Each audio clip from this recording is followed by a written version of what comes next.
အားလုံးပဲမင်္ဂလာပါကြည်စလန်းလေးကိုစိုးရိနားထောင်ပေးဖို့မြစ်တာရက်ခံရပါတယ်ကဲစလိုက်ကြရအောင်ဗျာဘယ်လိုအခြေအနေမျိုးတွေမှာပဲဖြစ်ဖြစ်ကိုတို့နေတဲ့အလုပ်ကိုလုံးဝမရပ်တန့်လိုက်ပဲဆက်ပြီးကြိုးစားနေတဲ့လူတွေဟာအောင်မြင်မှုတိုးတက်မှုနဲ့ထိုက်တန်တဲ့သူပဲဖြစ်ပါတယ်ဒီနေ့တငယ်ချင်းတွေနဲ့အဆင်မပြေလို့ဒီနေ့မိုးရွာနေလို့ဒီနေ့ရီးစားတဲ့ရန်ဖြစ်ထားလို့စသဖြင့်တောင်းကြချက်မျိုးစုံပေးပြီးကိုလုံနေတဲ့အလုပ်ကိုစမလိုက်ပဲကြက်တက်တဲ့သူတွေဟာဒီနေ့အတွက်မအောင်မြင်တဲ့သူတွေဖြစ်ပါတယ်ဒီလိုပါပဲကိုလို့စီရရှိတဲ့အလုပ်တွေကိုယ့်ရဲ့ရည်မှန်းချက်ပန်းနိုင်တွေကိုစက်လက်အတော်တည်းမခေါ်ပဲအတောင်းပြချက်အမျိုးမျိုးပြတတ်တဲ့သူတွေဟာ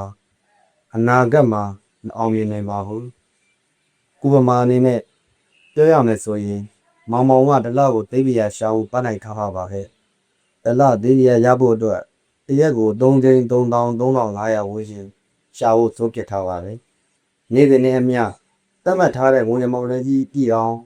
တရားထက်တဲ့ကွာနဲ့ကူးလာခဲ့ပါတယ်ဒါပေမဲ့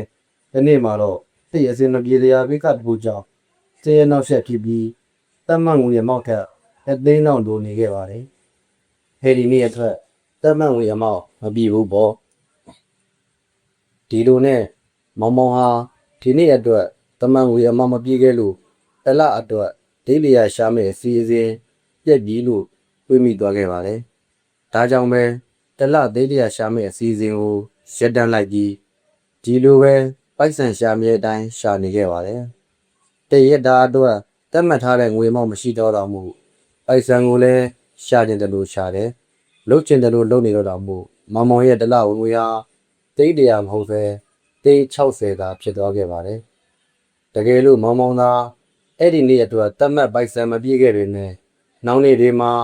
ဒိုးသွားတဲ့ငွေအမောက်ကိုနည်းနည်းစီတိုးရှာသွားမယ်ဆိုရင်မောင်ရဲ့တိတ်တရာရှာမဲ့အစီအစဉ်သာမရက်တန့်သွားဘူးဆိုရင်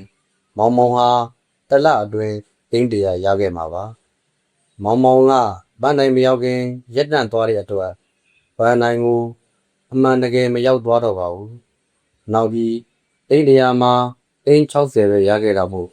သူ့ရဲ့တလတာမှာ40ဟာလိုဆုံးရှုံးလိုက်ပါတယ်နောက်ထပ်ဥမာတစ်ခုပေးရမယ်ဆိုရင်ဝိချတဲ့ကိစ္စမျိုးပေါ့ကိုကဝိချမဲလို့ပေးထားတယ်ဒါပေမဲ့မိုးရွာတာနေပူတာအလုရှုပ်တာစတဲ့ကိစ္စတွေကြောင့်စက်ပြေးဝိမချတော့ပဲဝိချခြင်းကိုရပ်တန့်လိုက်မယ်ဆိုရင်အနာဂတ်မှာကိုဟာစမတ်မကြတဲ့သူအဖြစ်ရှိနေတော့မှာမဟုတ်ပဲဟန်ဒီဘဝနဲ့တလုံးနေသွားရမှာဖြစ်ပါတယ်ပန်းနိုင်မှုသွားဖို့အစီအစဉ်မရှိတော့ပဲရဲတက်လိုက်တဲ့နေ့ဟာတဲ့အတွက်ပန်းနိုင်ကိုအမှန်တကယ်မရောက်တော့ခဲ့ပြီးပါပဲဒါကြောင့်ကိုဟာပန်းနိုင်တစ်ခုကိုသွားဖို့အတွက်အစီအစဉ်ရှိတယ်ဆိုရင်အဲ့ဒီပန်းနိုင်ကိုသာအာယုံစိုက်ပါအဲ့ဒီပန်းနိုင်ကိုပဲအမြဲကြည့်တာဒီမှာရှိနေတဲ့အရာတွေပေါ်အာယုံထားမိတဲ့အခါစိတ်အနှောက်အယှက်ဖြစ်တတ်တာရဲ့ပန်းနိုင်ပေါ်အာယုံစိုက်မှုနည်းသွားတတ်ပါတယ်လောကမှာတစ်ခုဆိုရင်ဇွဲမရှိပဲရက်တက်လိုက်ဖို့သာစုပ်ဖြတ်ချက်ချတဲ့လူတွေဟာလုံးဝမအောင်မြင်တဲ့လူတွေပဲဖြစ်ပါတယ်အိမ်မက်တွေရှိတယ်ဆိုရင်အဲ့ဒီအိမ်မက်တွေအတွက်လုံနေတာတွေကိုလုံးဝမရက်တက်လိုက်ပါနဲ့မဖြစ်နိုင်ဘူးလို့ထင်ထားတဲ့အမြင်တွေနေရာတွေအထိ